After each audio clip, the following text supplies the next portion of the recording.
Miñas donas, meus señores, amigos e amigas, bon día, máis un día precioso que fai hoy. Permitidme que comece esta presentación dando os meus parabéns aos xestores da librería Cartabón. Fai días escoitei que se tiveramos o mesmo número de librerías que de cafeterías, a sociedade sería distinta. Eu penso que mellor, pero distinta sí. Así que esta heroicidade de manter un centro de saber é moito máis cando se lixe o galego o portugués como motivo central da actividade é digna de un aplauso. Así que eu pido que lle demos un aplauso aos señores de Cartabón en primer lugar. Isto moi poucas... Me parece que sodes os únicos que quedades aquí en Vigo. Sí, sodes unos auténticos resistentes. Bueno, recoñecemos estos os amigos os libreiros e agora falemos unhas palabras do autor. Artur Alonso Novelle, irmán no amor á fala, o irmán amor a relacións Galiza-Portugal e a lusofonía, naceu en México, por un casual, o país donde máis falantes de castellano existen. É dicir, que hai esa contradicción. Que algúns pensan que é España. Non, é México, como Brasil, é o país donde máis... E Artur, pois mira, como me mandou unha chuleta, pero non teño aquí, pois xa... Naceu na cidade de México no 64, un rapaz, coño. Cursou estudos de perito mercantil, dereita que meu pai quería que eu estudara perito mercantil, dito se de paso, que, bueno, as circunstancias da vida non me permitiron. Participou no COSAL, Comité de Solidaridade con América Latina, no AGAL, Asociación Galega da Lingua, etcétera, etcétera, e somos membros de o que se chama o MIL, Movimento Internacional Lusófono, el como gran técnico e membro do comité e tal, e eu simplemente como persoa de relacións públicas son amigo de todos eles, pero non son membro de nada, non? Pero somos membros do MIL e de outras moitas asociacións que existen. Tuvo varios premios de poesía, recebo o 18º premio de poesía Feliciano Rolán, da nobre cidade da Guarda, obtuvo unha mención especial no Premio Mundial da Poesía no CIDE en 2010, participou en congresos, jornadas, simposios, e colaborou en diversas publicacións do Portal Galego da Lingua, Revista en Comunidade, é portuguesa de Porto, digamos que eu tive unha relación complicada coa Revista en Comunidade. Nos diarios, revista... Sí, estuve a punto de ser un dos donos, pero bueno. Nos diarios, revista Identidade, Palabra Común, revista... etcétera, etcétera, etcétera, etcétera. Non vamos a estendernos máis, porque despois nos falará Artur sobre as súas cousas. E agora falemos do libro. Falemos do seu libro. A chave de Puxara. Como se pronuncia isto? Puxcara. Tamén buscades unos nombres, podías poñer a chave de Felipe e acabamos antes. Pois aquí estamos a falar do libro, que vou a comenzar falando, leendo a primeira como comeza, un trozo moi pequeniño, moi pequeniño, que existe un amor misericordioso que se mostra no ocaso final. Da súa magnificencia intrínseca gostaría de hoxe falar, anseo tanto perderme nela. Ese amor intrínseco de que está falando continuamente na obra. É unha espléndida obra de teatro, en 4 actos de 12 cenas, 16, 1 más 6, 7, o 7 é o que goberna todo o tema. Quedémonos con este número, o 7, hoxe día 25, mira que casualidade, 5 e 2, 7, seguimos co 7. O 7 é un número central como a chave laranxa. Cando empecedes a disfrutar da novela, fixádevos na chave laranxa, até o final, non? Unha obra de teatro que te posiciona, que te atrae hasta o fin. Ao principio, e te digo, vou a ser sincero, ti crees que destas obras que empezas a ler, dices, menudo palizón. E logo despois empezas, sigues lendo, e empezas, porque ten continuamente escenas distintas, de posiciones distintas, en lugares distintos, que realmente lle dá unha mobilidade absoluta á obra, non? Unha obra de teatro unha obra que temos que saboreala devagar, eso sí, máis dunha vez, para non perder o fío conductor. É destas obras que hai que ler, e o di moi ben no prólogo, despois falaremos do prólogo, hai que lela de unha vez, e logo despois relela, e relela moi devagariño, moi pensando nas súas frases, que son magníficas unha detrás de outra. Teñen unha relación de frases para dicir hoxe, pero mellor as ledes porque son fantásticas. Que ten unha intensidade e mobilidade que fai da súa interpretación un relaxante mental. Un auténtico relaxante mental. Teño aquí donde digo a firmeza e fina personalidade de uns personaxes, a dureza e o cinismo de outros. Hai un capítulo onde comprendereis o cinismo e a dureza e a falta de sensibilidade, o medo e a disposición a admitir as maiores barbaridades dos poderes básicos do Estado. Pensemos nese xuez que está disposto hasta matar a abogada, pois a abogada ao final morreu, pero estaba disposto a todo. Por que? Porque a organización yo pedía, non? E logo o estoicismo con que os grandes de corazón van ao sacrificio. E tudo queda reflexado en esta obra, esta serie de espíritus, non? De personaxes. Durante a lectura sentín ollar o tempo actual. Te parece, concho, isto é o que está pasando en este momento en moitos sentidos. As súas personaxes, as súas actitudes, as súas firmezas, as súas frases, o cinismo do poder, o sometimento dos poderes aos intereses bastardos das corporações, porque todo domina unha oscura corporación que nin Cristo sabe onde está, pero é a que domina todo. Cando oleades, tratade de percibir situacións actuais. Sinceramente non vou a desvelar o que perciben coa lectura da obra, eso deixo a sensibilidade de cada un, non? No prólogo, porque ahora falemos do prólogo, o prólogo é magnífico. Hai veces que a xente salta o prólogo. Aquí recomendo que ninguén se salte o prólogo é magnífico, tens que felicitar de parte miña o teu amigo. É magnífico o prólogo. Un amigo brasileiro, o Paulo Miranda, que fez un prólogo extraordinario. No prólogo di que debemos lelo 7 veces, outra vez o número 7. Só alín unha vez, mas penso voltar outra vez a disfrutar dos plantexamentos que no fondo do que eu percibindo o autor quere levar ao noso ánimo, do que pode no mundo acontecer e ás veces acontece. E fai pouco falábamos de o tema de a guerra de Gaza e todo e máis, e ti decías esa situación, que eu xa me creo todo, e non creo nada. Eso que son, bueno, eu como digo sempre, eu creo en Dios e xa creo de cuidado. A partir de aí, que non me veñan con broma. Ti crees, eu en Dios. En a Santa Madre Iglesia, bueno, vamos a dejarnos de bromas, vamos a empezar a hablar en serio, non? Isto, creo en Dios e xa creo de cuidado.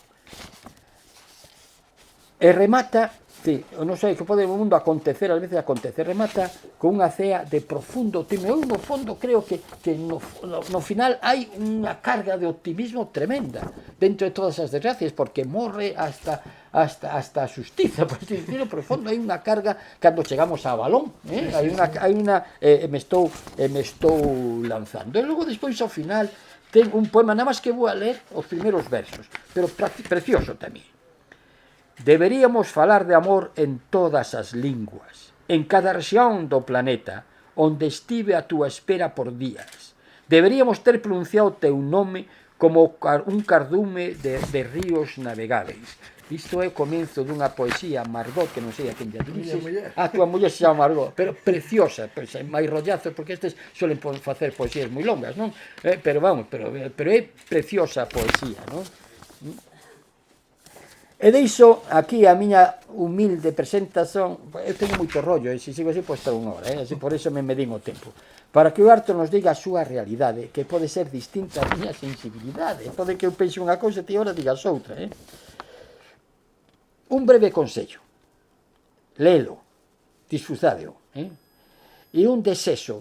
Eu teño un profundo desexo, xa o partilhei con el, gostaría ollar o libro representado nas tablas dun teatro, porque o estamos diante dunha obra magnífica, obra de teatro dunha gran profundidade e no fondo dunha gran viveza. Non podemos pensar, lendo o primer capítulo, cando se senta o melouro, a muller tal, a negra o tal, podemos pensar, ostras, menudo o vaso de auga, outro tal, podemos pensar, pero cando entra o orador, ou cando vemos os rapaces novos que din o que din, tal, dices, ui, isto ten outra viveza completamente distinta, como os cuadros son distintas, que ten unha continuidade, ten, pois, no convoio, ten unha, tal, non digo máis do libro, senón non o ledes, pois é magnífico.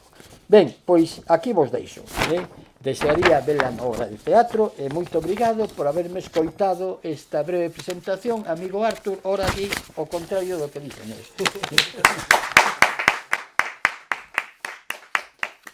Pois moi ben, moitas grazas aquí a vos da librería Cantabón, que xa son amigos e podemos dicer xa irmãos no camiño, non?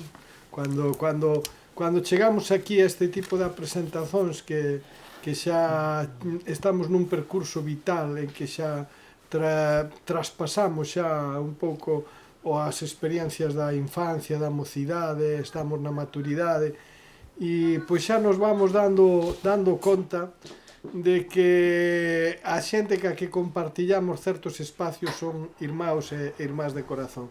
E agradezo ás persoas Perdón, que estén... Carlos del Pulgar, editorial Nova Galicia, é amigo, un placer, compañeiro e dentro de pouco socio nesa aventura que vamos a meternos, para a nosa desgracia. Pois agradezo moito ás persoas que viñechedes aquí e viñechedes precisamente porque precisamente sodes persoas que eu chamo peregrinos, buscadores e que no estades profundamente como seres humanos preocupados tanto por as cousas que acontecen ao vosso redor no mundo como por a vosa transformación en busca daquelo que Platón chamaba o ben, a xusticia e a beleza, non? Que é ao que temos que aspirar todos os seres humanos. E agradezo moito a Bernardino o análisis da obra, que fixe un análisis da obra extraordinario, e non vou falar nada que vaya en contramá ou en contraposición do que le falou, senón todo o contrario, algo que vai complementar. E me gustaría non falar tanto da obra, porque eu prefiro que a xente lea as obras e ela mesma crea os seus escenarios máxicos dentro de sí e crea a sí mismo e se interprete ele mesmo dentro da súa propia visión que le poda sacar da obra sin estar condicionado polo autor.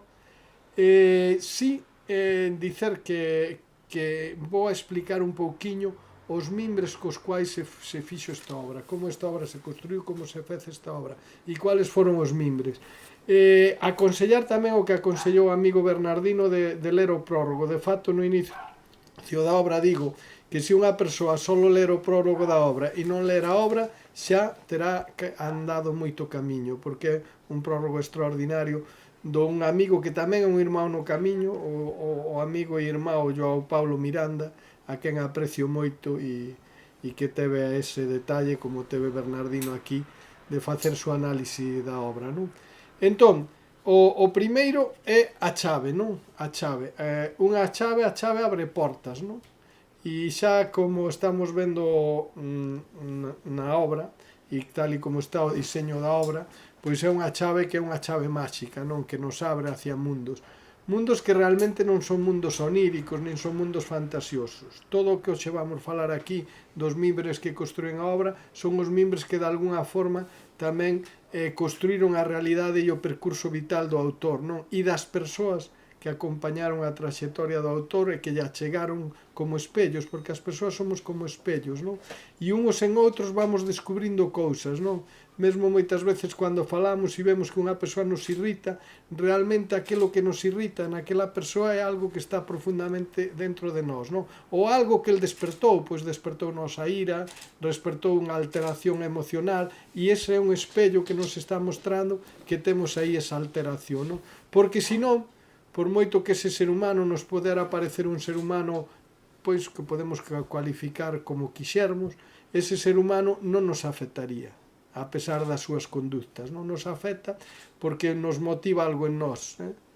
Igual que nos afecta un ser humano que está sufrindo, dentro de nós se abre a clemencia, ou se abre a compaixón, ou sentimos a dor que ese ser humano sinte porque xa a vivimos, non? Ou porque a estamos vivindo, non? Entón a obra ten ese toque máxico, non? De que as chaves que vai abrir a obra é a chave interior do ser, aquela que Rumi falaba naquel famoso poema cando dicía que estaban batendo a porta, pero estaban batendo por dentro, e que normalmente abrimos a porta e buscamos o que nos está acontecendo fora, e o de fora é un reflexo de como estamos dentro. As sociedades están alteradas porque a tónica da humanidade está alterada. As sociedades están en guerra porque hai unha tónica da humanidade de guerra. As sociedades están acreditando que para sobreviver é necesario o que sexa para conseguir a sobrevivencia, para conseguir o poder, porque o poder é necesario para sobreviver, porque o poder é necesario, a súa vez, tamén para poder levar adiante aquelas ilusións, aqueles desexos, ou para defender os nosos intereses, e pensamos desa forma, se vai traducir fora. E porén temos outros seres humanos que están moito máis aperfeccionados, que traballaron os seus medos, que traballaron as súas inquietudes, que traballaron as súas sombras, e son capaces de desligarse de todos esos medos á sobrevivencia, de desligarse de todos esos medos do interés, do poder, do diñeiro, de vivir os meus desexos e non ter que vivir as dores, cando as dores traen moitísima aprendizaxe. Non aceito a dor, pero como teño poder ou teño diñeiro, me meto no mundo dos desexos e realizo só os meus desexos e a miña fantasía sin contar con ninguén máis, son ególatra, impoño as cousas. Eso estamos vendo no mundo, está dentro dos seres humanos. E entón a transformación da obra fala de unha transformación individual e colectiva, que as dúas van xuntas, porque se unha sociedade está máis transformada, axuda tamén individualmente a transformar. Se temos unha boa escola que educa ben aos nosos fillos, se temos unha sanidade que non só se preocupa de curar o corpo ou de enriquecer a unha farmacéutica, senón que o médico total, aquel que cura a alma.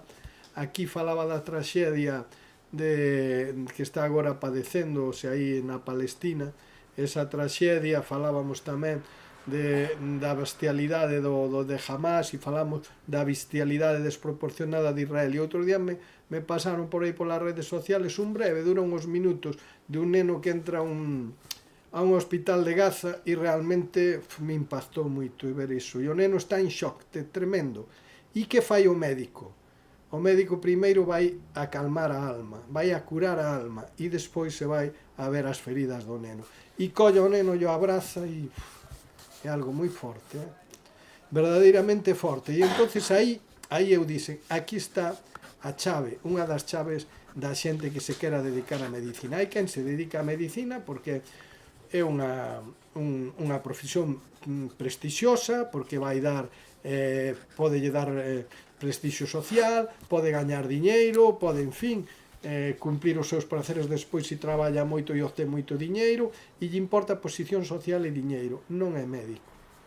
O médico é algo moi sagrado. Os nosos druidas eran médicos do corpo, do espírito e da alma. Lembremos diso, os druidas estudiaban 21 anos, 7 para o corpo, 7 para o espírito, 7 para a alma. Así estudiaban tamén os mestres indianos. O mesmo proceso probablemente ven todo dese coñecimento ancestral que René Guedón chamaba a religión primordial ou a sabiduría primordial das idades, ese coñecimento que para chegar a ser druida e despois exercer 21 anos, non? Eso probablemente tamén este inscrito nese ADN dos indoeuropeos e de todas as outras civilizacións, non? Entón a chave que vai abrir é a chave de Pushkar. E por que ese nome? Bom, pois hai un lago sagrado na India que se chama Pushkar. Ese lago sagrado da India está perto do deserto de Thar, no estado do Rajasthan, e perto da cidade de Jaipur. E hai unha cidade ao redor do lago que é a cidade tamén de Pushkar. E a significado, algo así, teño aquí o significado, flor de loto azul, non? A flor de loto, na tradición indiana mitolóxica, é a flor que nos permite simbólicamente o desapego das cousas materiais. E no budismo a flor de loto ten un significado parecido, non?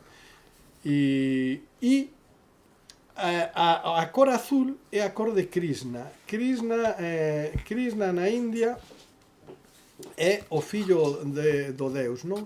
É a encarnación de Deus na Terra. E no sagrado Bhagavad Gita da India, o Bhagavad Gita, que é un libro que recomendo que lea todo o mundo e pode entender moito ben o que está acontecendo agora no mundo desde unha perspectiva mitolóxica, estamos falando de narrativa, non estamos falando de ciencia. A ciencia é importante para a humanidade e para o avanzo da humanidade e traballa con cousas exactas, ou polo menos traballa empíricamente, pero a narrativa traballa máis no simbólico, non? E en todo o universo que tamén é necesario para os seres humanos, en todos estes universos oníricos tamén, non? E a narrativa ten a súa importancia. Entón, E Krishna é ese dentro da mitoloxía indiana, ese fillo de Deus, ese avatara dos deuses. E no Sagrado Bhagavad Gita, Krishna fala a Arjuna, que é o seu discípulo, e lle dice que cando a humanidade entra en Adharma, o Dharma na India e no mundo budista é o camiño a seguir, é o camiño da lei, non? Entón hai unha lei cósmica, hai unha lei universal e a lei humana ten que estar alineada con esas leis, e entón ese camiño a humanidade leva a evolución, e ese camiño da evolución é desapego do material e conquista das bondades dentro dun mesmo, non?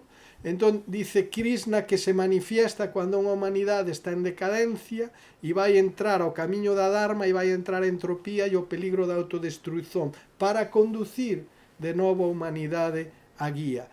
Entón vemos que eso acontece en todas as civilizacións. Todas as civilizacións, non só o cristianismo, teñen o seu fillo de Deus.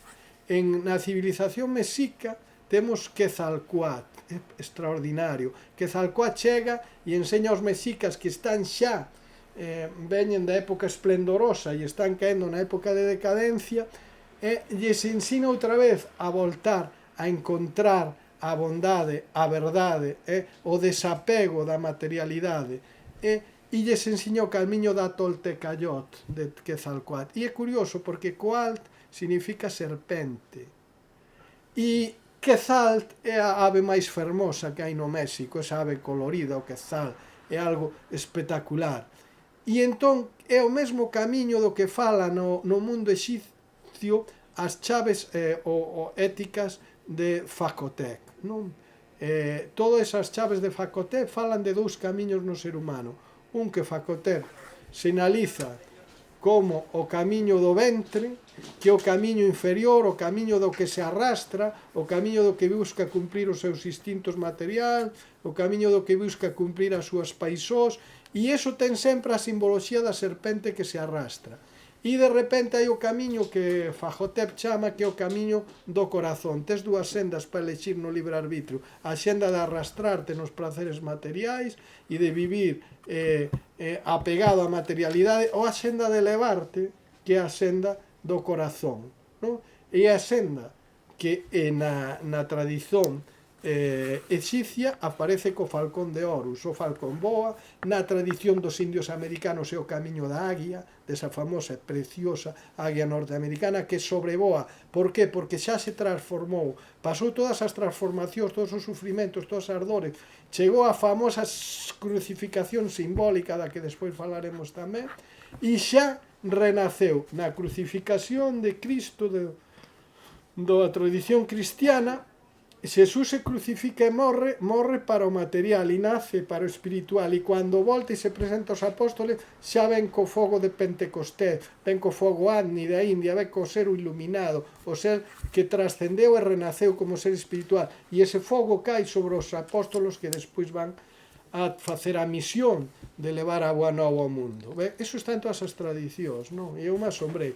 E en un libro apócrifo de un dos evanxelios apócrifos, estou casi seguro que é no de Bartolomé, creo sí, é do Bartolomé, describe como Cristo, cando morre na cruz, baixa aos infernos e libera as almas que están doídas nos infernos, as libera, e abre os infernos, e os demos tremen porque entra o espírito puro de todo poder, e contra ese espírito os demos non poden facer nada. Ben, se o lemos literalmente, pois estamos falando, pois eso, de unha alegoría, de unha entrada nos infernos que para quen cree en esa religión son reais.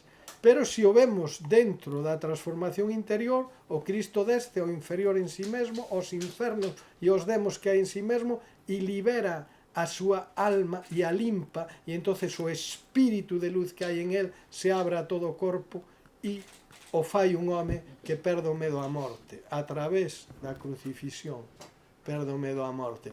Eso está presente tamén en todas as alegorías do mundo. E entón, todos eses fillos de Cristo que aparecen teñen eses dous camiños, non? E todos podemos chegar a ser como o Quetzal ou como a águia, e en un momento dado chegar a perder esos medos á morte traballando profundamente connosco mesmo dentro do sacrificio, do sacro oficio, aceitando as dores, entendendo que as dores nos están dicendo, intentando transformar esas dores, e ao transformarnos nós transformamos tamén as dores no mundo. E aí entendemos perfeitamente o que dicía Gandhi, que tamén ten os lados sombras e os lados luz. En India moita xente o critica, en Sudáfrica porque a súa actuación ali traballou só pos indianos, incluso dixo cousas non moi bonitas dos verdadeiros habitantes de África, de Sudáfrica, que eran os negros, zulús e outras etnias.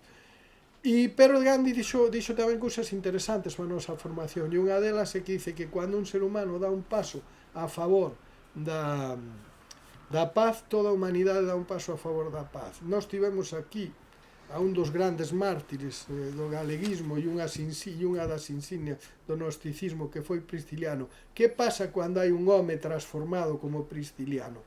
Que pasa con iso?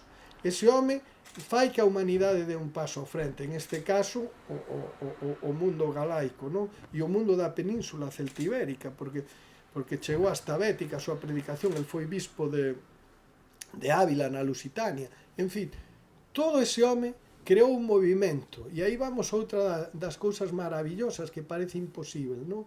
E crea un movimento que é un movimento de persoas que buscan esa sanación, buscan a sanación do corpo, da alma e do espírito, non?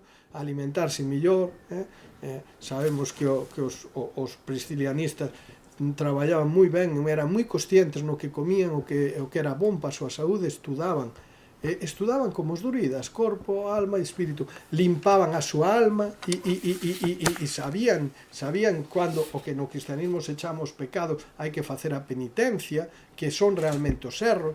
Aparecen no cristianismo os famosos 7 pecados, que son contrabalanzados con esas 7 virtudes. De todo isto está falando o libro aí, en todas as tradicións. Hai un resumo, os 70, facer un resumo disso. Ben, pois ese Prisciliano facía esas cousas, non? E entón temos unha comunidade que nos pode lembrar as comunidades esenias ou que nos poden lembrar as comunidades cátara. E aí sí pode haber comunismo, porque que realmente é comunismo? É a comunión con un mesmo dentro da comunidade. E que é a comunidade? O común da unidade. Entonces hai unha unidade que é ese amor que podemos falar de ese Deus todo amor, ese amor que trascende todo e que só se pode viver e vivenciar cando tiramos o medo á morte, porque tendo medo á morte non se pode entrar no verdadeiro amor, que é amor incondicional. E claro, os que ainda non conseguimos vencer o medo á morte, estamos no camiño da transformación, e conosco se está transformando a sociedade. E os que temos máis bondade, ou aquelas persoas que teñen máis bondade, e aqueles que teñen máis capacidade de momentos críticos non deixarse levar polo medo e seguir sendo fiéis ao seu corazón, esos son os homes e as mulleres que se sacrifican, son os fillos dos Cristos, son os fillos dos Cristos, Cristo en grego é unxido, todos esos se sacrifican pola humanidade, xa non son ególatras, e non están no coller. E aí vemos tamén na política, vemos aqueles homes que se transforman en servidores do povo, e aqueles que se sirven dos povos, para o seu interese e os intereses dos seus partidos, das súas corporacións as que sirven e de todas as súas oscuridades. E o verdadeiro servidor, que de eso tamén aparece no libro, é aquel que sirve ali onde está. Entón está servindo a nobre causa, e as nobres causas sempre pasan por as raíces de polo tanto, o servicio á patria é un servicio extraordinario, o servicio á lingua é un servicio extraordinario, o servicio á bondade é un servicio extraordinario, o servicio á natureza, que é o servicio á beleza, é un servicio extraordinario, intentar ser xustos é un servicio extraordinario. Non quero dicer que isto este conseguido porque unha persoa sexa dun partido ou sexa dunhas ideas filosóficas, non, probablemente todos temos luces e sombras, pero é importante saber que vamos no camiño e vamos. E obtendo certas chaves, que obtemos con iso? Obtemos o coñecimento necesario para a transformación.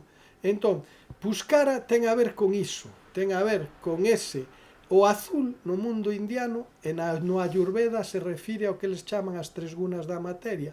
Unha é a guna de tamas, que é a guna dos instintos, e a guna da materialidade, a guna máis do cerebro acción-reacción, e e hai que as persoas que son moi instintivas, que se guían polos instintos, están moi aínda na animalidade, non? Actúan unha acción-reacción violenta, son contrafóbicos, a mínima canalizan mal cando algo se lles pasa polo camiño, cando algo se lles cruza, ou, en fin, ese tipo de... Depois temos a segunda aguna, que esa aguna é a do cor azul, a aguna de rajas, que é a psicoemocional, moi ególatra, a xente se empeza a preocupar xa da súa psique, dos seus problemas, pero en ela. E depois temos a aguna máis elevada, a aguna xa que correspondería a esa materia que xa quere ir hacia a águia, quere ir hacia o quezal, quere ir hacia o falcón, quere ir hacia o miñato, voar. Esa aguna sería que chaman sattva, que é a aguna do espírito, non? E aí nos abrimos a ese amor de que falan todas as religións. Non quer dicir que os religiosos as cumplan, os seus preceptos, pero algúns sí, e todas son boas para encamiñarnos. Por eso dicía acertadamente Bernardino: eu creo en Deus, mas o da Igrexa xa outra cousa, non? E ben, e é xa creer suficiente. Pois se creemos en Deus, creemos no todo amor, e os que non creen en Deus, que son ateos, pois teñen ese teo, non? Creen, dá igual. A mí unha cousa que comparo moitas veces, xa non entro en debates de ateos ou crente, que hai unha intelixencia cósmica, que hai algo que creou todo isto, é evidente, porque está, como dicía MacGregor, que non me lembro agora o nome deste mestre, que, bueno, dicía un símil moi bonito, que dicía, MacGregor Matkins era, dicía que na bolota dun carballo, se nos fixamos na bolota dun carballo, que temos a semente espectacular, e na semente vai a información de todo o que vai vir a ser. Extraordinario, si encontra un solo, en que e unha climatoloxía adecuada e unha agua abundante para que fructifique, vamos ter un carballo. Pero, olla, dentro desa semente está dentro dela xa o carballo. E dentro do carballo que hai nesa semente, antes de cair na terra, hai miles de bolotas de carballo que son sementes de outro carballo. Isto pode un ser ateo, mas non pode negar iso. Entón, o amor incondicional, cando nos ensinaron, e nos ensinan moito, e nos condicionan moito en ese camiño de que vivemos en un mundo en que o único que sobrevive é o que é máis forte, e é un pouco unha distorsión dos traballos científicos de Darwin. Pois vivemos en ese mundo e temos que o ser humano chegou á cima do poder, o sea, porque tuvo a inteligencia e a capacidade suficiente de porse por enriba do resto das especies, e entón parece que ten direito a facer o que dá da gana. No, cuidado en iso, moito cuidado. O sea, eso non nos dá direito a nada. E hai outro que hai que analizalo profundamente. Somos parte da rede natural da vida. A Mãe Terra nos emprestou este uniforme, este corpo que levamos agora. Somos parte deso. E a Mãe Terra traballa. É certo que na Mãe Terra hai eses animales que se adaptan mellor e sobreviven, pero na Mãe Terra hai unhas cadeas impresionantes que son o que estudiou o ruso Prokopin, de axuda mutua. Sin axuda mutua non habería ningún ecosistema. E entón as persoas verdadeiramente evoluídas, e de que trata a obra, van aí, van a ese traballo de chegar a unha parte do ser humano tan impresionante que xa non pide nada para sí e se dá aos demais, pasa a servir aos demais, pasa a servir a natureza e o entorno. Ben, esa é o que a chave de Puskara sería, esa chave que encontrou Prisciliano, esa chave que encontrou Cristo, que encontrou Buda, que encontrou Krishna, que encontrou Quetzalcóatl, que ao mellor encontraron os cátaros e por eso os reprimiron. Esa chave que encontran certas comunidades nas que se pode facer o comunismo primitivo, nas comunidades cátaras, non sei nas priscilianas e nas esenias, a xente non era posuidora nin da súa roupa.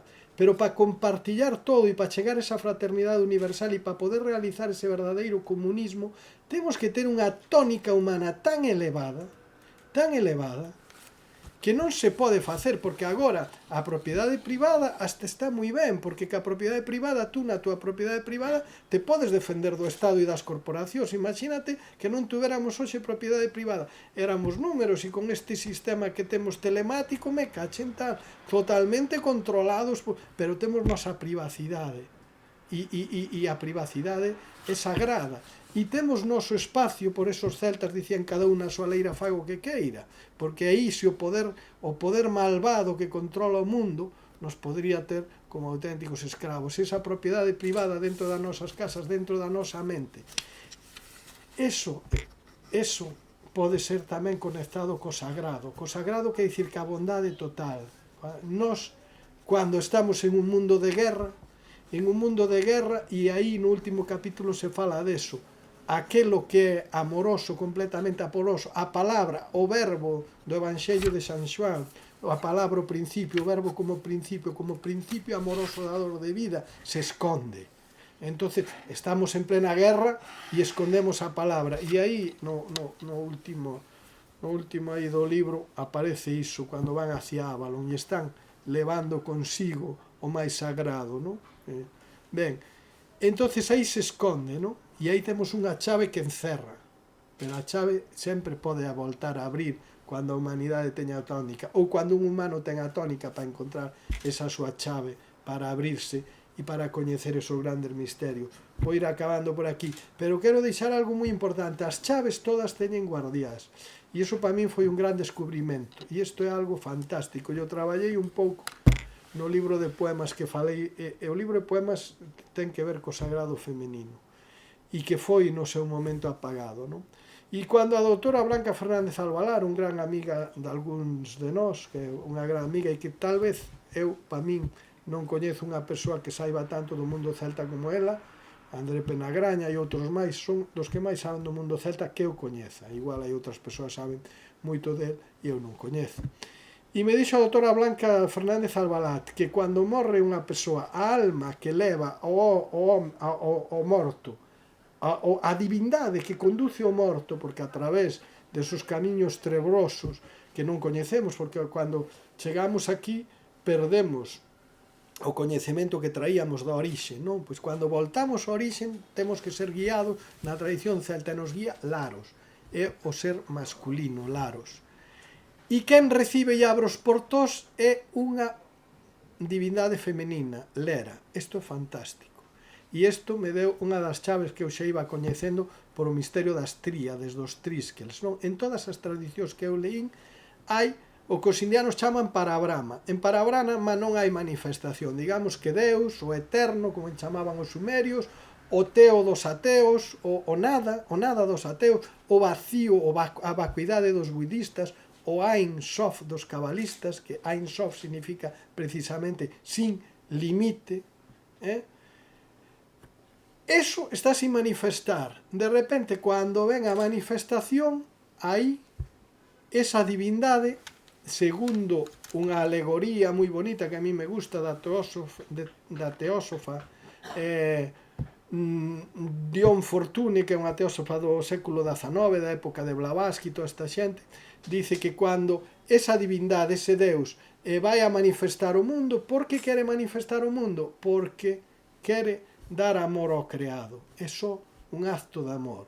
Iso é moi importante, e darlle o amor puro, e a súa vez ver en un espello as súas criaturas dotadas, como dicen os cabalistas, de suma felicidade. Despois, como ten que dar o libre arbitrio, aí é onde, por ignorancia, nós non somos outra vez capaz de conectar ca fonte onde vimos, que é todo amor, non?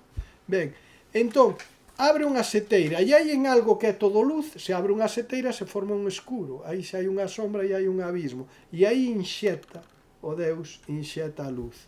Cando inxeta a luz está a semente, aí está o que chamamos o andróxino, o Deus que era nada, se transforma en un masculino e un femenino. O masculino é a semente, aí temos Laros guía, a semente impulsa, o progreso está no lado masculino, os movimentos progresistas traballan co masculino, ca actividade, pero necesita un útero, a taza do grial, necesita un conducto onde esa semente caiga para crear mundos. E aí ven o que en todas as tradicións é a grande deusa femenina, que é a deusa da bóveda celeste, a que reciba a semente da luz espiritual do Deus que é todo vontade, vontade de que? Vontade de dar amor, e ela colle o amor, por iso a esa señora lle chaman en todas as alegorías ao amor sabiduría, recolle a semente do amor e crea o útero da sabiduría para traer os mundos cheos de amor. E esa deusa se chama Isis en Egipto, na Sumeria, na Babilonia era a deusa Istar, na Sumeria aí estaba Semiramis, que era unha muller endiosada e que conectaba ca deusa que tamén que era Astarte. Hai varias, en México a Tonanti, e esa na teogonía de Siodo nos dice que é anterior aos deuses e os homes, porque é a mãe de todos os deuses e de todos os homes. É a mãe que trae os mundos, é a mãe que saca os dos mundos, e os deuses e as deusas son, e é moi curiosamente, son arquétipos do que vai desenvolver o ser humano, non? Entón, a muller, a deusa, a grande deusa mai, dá os mundos, non? Esa deusa mai, que é onde se fai a vaca sagrada, daí a vaca sagrada da India, a Hathor dos egipcios, trae as ubres da vaca, daí ven a simbología da vaca e o sagrado da vaca no Egipto, trae todo para que os seus fillos se alimenten. Entón, esa mai se conecta ca mai na terra, xa estamos falando de mundos criados, que a mai natureza, que está chea de ubres ricos, e esa é a señora, a soberana do territorio. E a muller femenina conecta e fai conexión entre a deusa da natureza e a deusa cósmica, e a muller femenina tamén trae os peitos cheos de leite e trae dentro do seu útero o fillo que vai nacer. E esa semente masculina que entra no útero femenino e trae os mundos, o fillo, aí xa temos unha tríade. E aí vamos entender o significado da numeroloxía, que Pitágoras nos falaba que os señores da numeroloxía eran os nosos druidas, os druidas celtas, e que el todo o que sabía de numeroloxía o había aprendido dos druidas, o dixo el. E entón vemos, hai un cero, ese Deus para Brahma, se quere manifestar, e aparece ese Brahma que vai ser un Deus triplo, ou vai ser unha trindade. Se quere manifestar, surxe un, o un bota a semente, surxe o dous. O Deus andróxino, muller e home, ten aspecto masculino e femenino. O femenino é a conservación, é os conservadores. A muller é conservadora por si mesma.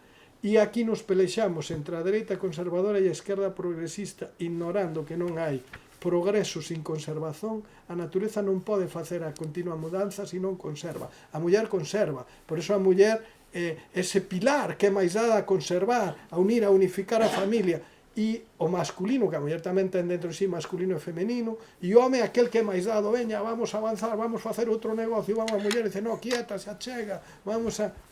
Temos ese contrapeso. E de aí nace a tríade que o triskel celta, veñen os fillos, o fillo filla.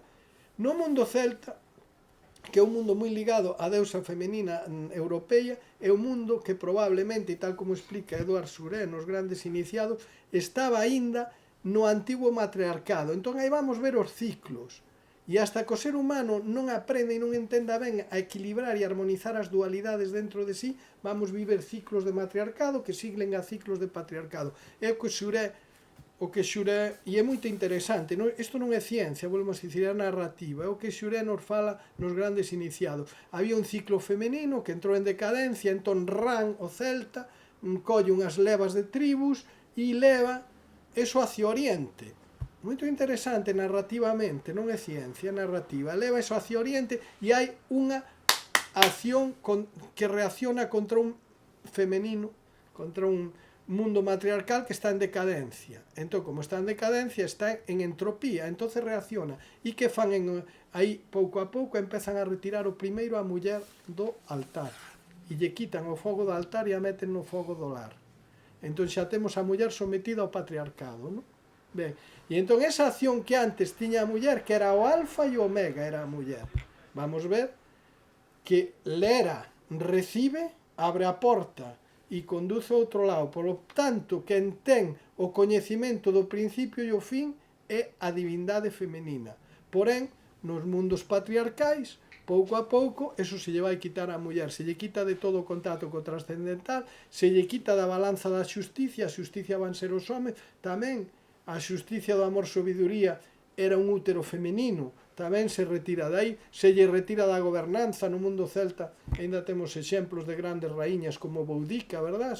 Tamén se lle retira, o home vai ocupar todos esos espacios e se lle van retirar, e do Oriente vai vir ese patriarcado e vai chegando ao Occidente. É narrativa, non é ciencia, pero nos pode dar unhas ideas, non? Entón, que acontece aí? Que acontece aí? Se oculta o femenino sagrado. Ainda nos mundos sumerios temos o propio Surbanípala, a filla del, era a grande sacerdotisa femenina. Indo os gnósticos traballaban ca idea de María Magdalena como a sacerdotisa femenina e Jesucristo como o sacerdote do sagrado masculino. Se mantiña o sagrado masculino e o femenino. Pero no mundo cristiano xa estamos nun patriarcado e a Iglesia oculta o nome da muller, se é que existiu esa María Magdalena, oculta. E moitos dicen que os templarios cultuaban a San João Bautista e a María Magdalena.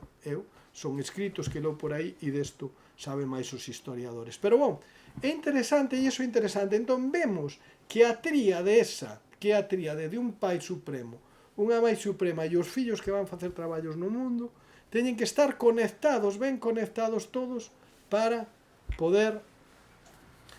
poder equilibrar, dar equilibrio e levarnos a todos polo camiño ese famoso que no mundo indiano se chama do Dharma, non? E, sin embargo, vemos xa na tríade indiana, vemos Brahma, Shiva, Vishnu e Shiva, que representan a enerxía creadora, a enerxía conservadora amorosa de Vishnu e a enerxía recicladora ou destructiva. Vai depender da tónica da humanidade. Cando unha humanidade, por exemplo, no caso que estamos hoxe, parece que hai un declinio da civilización occidental e que explica moito dos procesos nos que estamos ahora.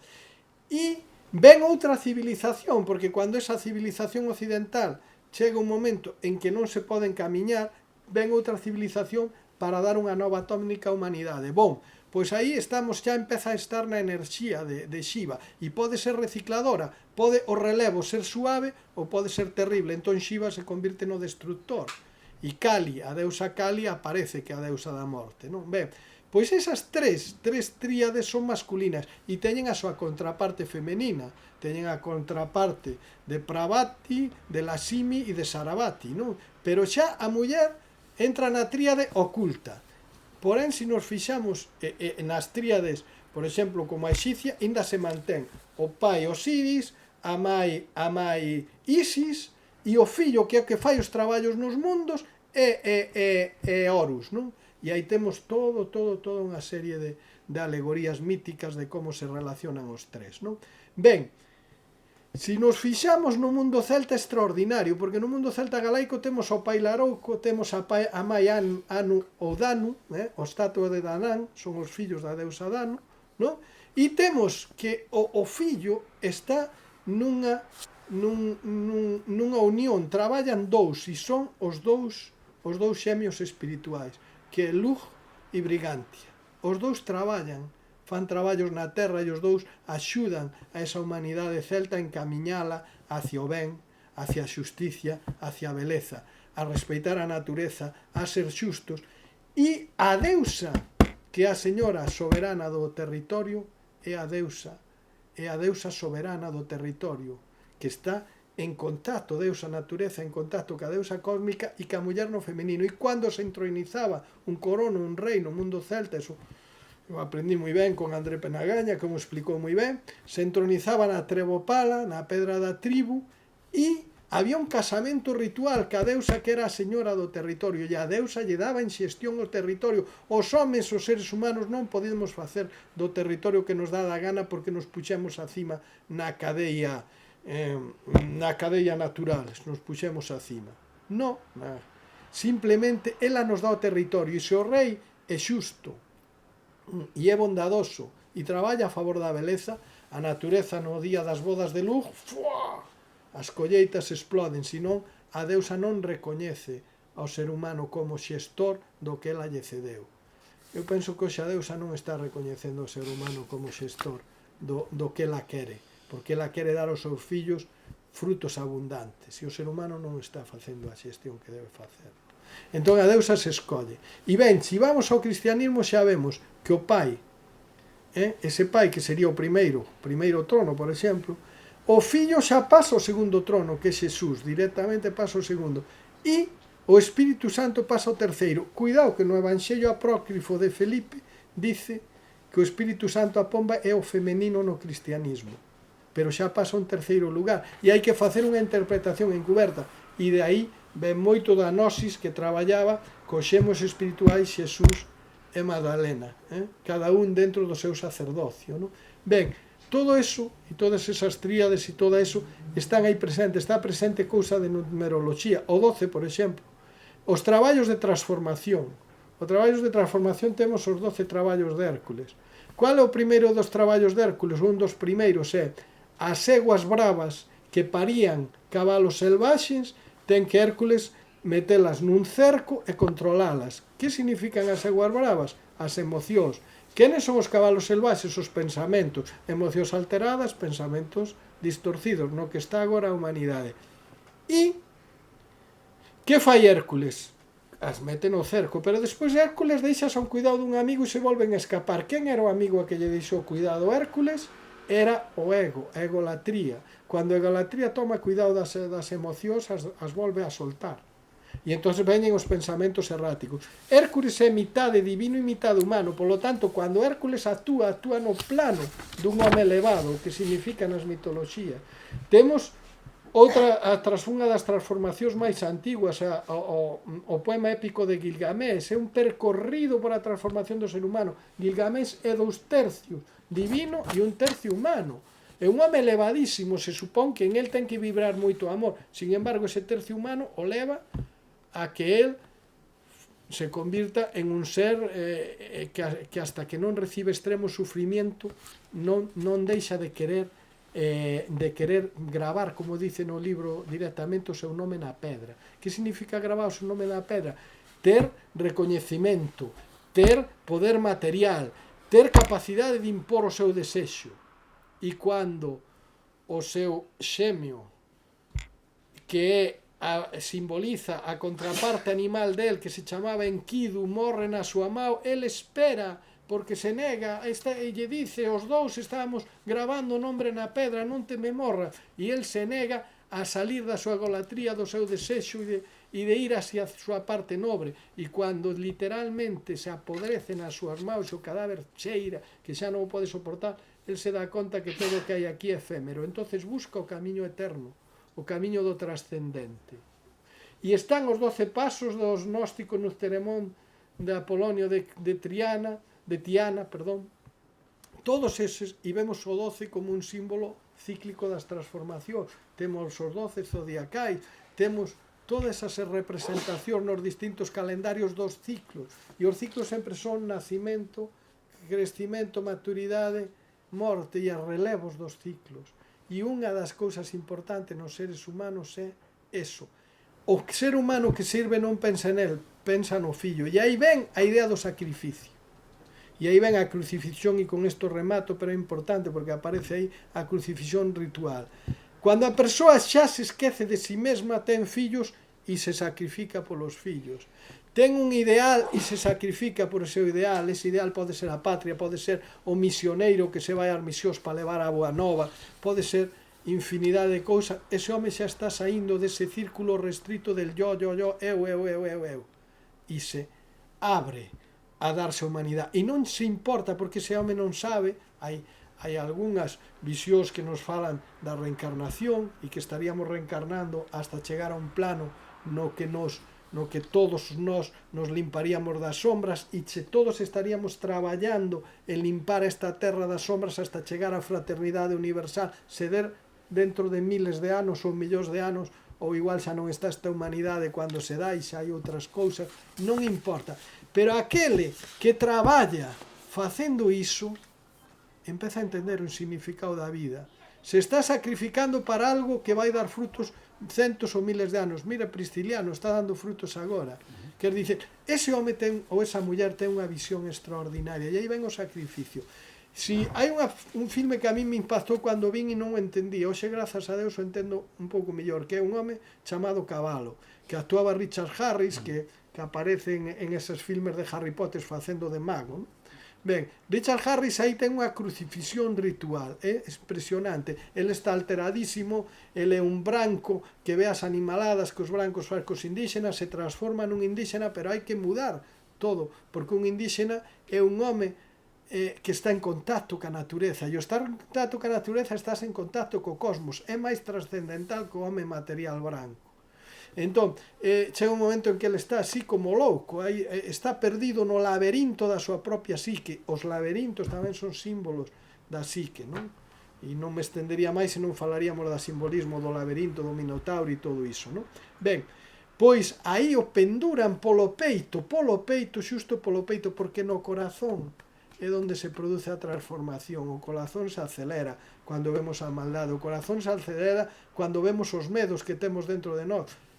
Tolkien, que coñecía moi ben a tradición mitolóxica nórdica, que coñecía moi ben a tradición mitolóxica celta, nos mostra aí na mina, e se ve no filme que fixeron cando Gandalf encontra ese monstro e se vai abaixo da ponte e vai loitando con quen está loitando? Co seu demonio interno. Era Gandalf o gris, porque tiña parte de luz, parte de espiritualidade e moito de materialidade, entón era gris. Pero cando mata ao demonio dentro de sí, que ese demonio é o demonio psicolóxico que todos temos do medo á morte e non o damos matado porque temos pánico á morte, pero Gandalf se vena en un momento en que o loita cos, que non quería, el non quería ir á mina, o loita con ese demo do medo á morte e o trascende, porque ademais está no momento adecuado para facelo. Non é aconsellable unha persoa non trascender aquilo que non ten capacidade de trascender, e todos temos que ser humildes, pero podemos camiñar para chegar a un punto nunha vida nosa, ou se non queremos na nosa vida, na vida dos nosos fillos, que nós nos sacrificamos para que eles suban a súa tónica evolutiva, que algún dos nosos descendientes, ou nós en outra vida, podamos vencer ese monstro do medo interno, do medo á sobrevivencia, do medo á morte. E Gandalf se ve obrigado. E se nos fixamos, a ponte está caída e vemos que aí hai unha cruz. Hai unha cruz aí. Se crucifica, se cae na ponte, se crucifica ritualmente, morre para o material e cando volta no cabalo xa aparece como Gandalf o branco, nun cabalo blanco, que as eguas blancas simbolizan a alma limpa. Hasta Kim Jong-un, o presidente de Corea do Norte, cando accedeu, isto é moi sutil, pero as elites a veces controlan moito de mitoloxía. E el, cando se presenta, o primeiro spot que fan del, e aparece na internet, e por aí podese buscar, cando se presenta como novo dirixente da Corea do Norte, o spot que fan del é el vestido de branco inmaculado cunha egua branca, o sea, alma limpa. Non, evidentemente todo isto é Kim Jong-un e Corea do Norte, pois evidentemente é propaganda, pero quero dicir, as propagandas traballan no subliminar da xente, entón a xente queren vendelo como iso, como cando os gregos fan a propaganda de Alexandre Magno e o asocian ao deus Apolo e é o fillo do deus Apolo, todos van servir ao fillo do deus, non? Ben, eso é propaganda, pero quero dicir, as elites coñecen os significados das mitoloxías, algunhas. Bom, e xa acabando, hai esa crucifixión ritual de Richard Harris, e esa crucifixión o suben hasta un círculo. Ese círculo, no tipi dos indianos, esa tenda de campaña xa non é unha tenda de dormir, a convirten nun templo. E ese círculo é o círculo que vemos en moitas catedrais góticas, e que, por exemplo, Santa Sofía xa está en contacto con o círculo de arriba, con un círculo que hai abaixo, onde se entronizou Constantino. E ese círculo representa ese círculo que os cabalistas chamanlle o círculo puro de luz do Adán Harrison, e que está dentro do andróxino, do ser cósmico que nos cabalistas chaman de Adán Camón. E entón ese o círculo da luz directamente cae sobre o que se eleva, sobre o que morre para o material e entra en contacto con o espiritual. E cando se entroniza en Santa Sofía, Constantino está dicindo: eu son o fillo dos deuses, aquí está quendo a luz e eu son un home espiritual. Eso é propaganda, pero hasta en esas catedrais, e aquí temos un mosteiro aí indo para Santiago e por esa zona de Bandeira que falábamos, o mosteiro de Carboeiro ten unha feitura parecida como está Santa Sofía. Entonces a luz incide toda no centro do altar, e o círculo celeste se une co círculo terrestre. Eso que facían as clareiras nas carballeiras os druidas cando facían os 6 rituais. Hai unha unión entre o círculo da terra, da deusa da terra, co círculo todo luz do Adán Harrison. Entón todo eso queda unido. E esas persoas se supón que poden ser guías se realmente non se o fan como unha propaganda política. Pero hai xente que sí merece ese título de guías, como Prisciliano e outros, moitos ao longo da historia da humanidade. E aquí se van falando destos mimbres, se vai resolvendo toda esta obra. E ao final, pois esta obra nos ven a dicer iso. Aconteza o que aconteza, sempre hai esperanza. E hai unha cousa que en algún verso dai dese libro de poemas opoño. A muller é o útero da esperanza. E entón non morre a esperanza na humanidade a pesar de todo o terrible en Gaza, mira o que están vendo, e eses nenos, cando se é abrazado por ese médico, que aunque é un home, o abraza no seu femenino, o abrazo é femenino, o abraza dentro do seu útero ao neno. E por que non morre nunca a esperanza? Porque por moi jodida que sexa a vida dunha mai, xa unha mai pode estar, a non ser que sexa un problema psiquiátrico, en unha situación máis terrible, vai soñar mundos bons e novos para o seu fillo. Entonces o fillo crece con esperanza. Entón, isto é o que temos que transmitir. Cando alguén dice, no, eu quero que na vida miña se libere o meu país, o que eu penso chega a frutificar. Non entendes o sentido da vida. Porén, tú, cando hai un conto oriental que me encanta, e ao final é un vello que está plantando un árbore, e o neto lle dice, pero para que vas plantar esa árbore si vas morrer? E lle dice o neto, porque tú collerás dos seus frutos. Ese é o significado da vida. O sacrificio de nós por as futuras xeracións. E as futuras xeracións se sacrificarán por as futuras. E en cuanto haxa ventres de máis fértiles que enchan os seus fillos de esperanza, en miles de anos ou en millóns non sei, ao mellor xa non existe esta humanidade, é outra humanidade, o que sei como é, me dá igual. Ou outras humanidades chegará ese mundo da fraternidade e, por tanto, seguiremos traballando ata chegar aí. E os señores oscuros poden gobernar miles de anos, enfrentarnos, matarnos, crear polaridades, enfrentarnos entre nós e seguir triunfando en cuanto nos matan, facendo tesis e antítesis e xa unha síntesis prevista por eles e aí matándonos. En algún momento van ter que abandonar neste planeta, como dice aí en ese libro de poemas. Por que? Porque as máis nunca van a deixar de esa semente que reciben do Pai enchela de amor sabiduría. E ese amor sabiduría é a esperanza de que algún día todos nos liberaremos dos medos e nos abrazaremos como fraternidade. E con iso fica. Bueno, pois rematamos o ano.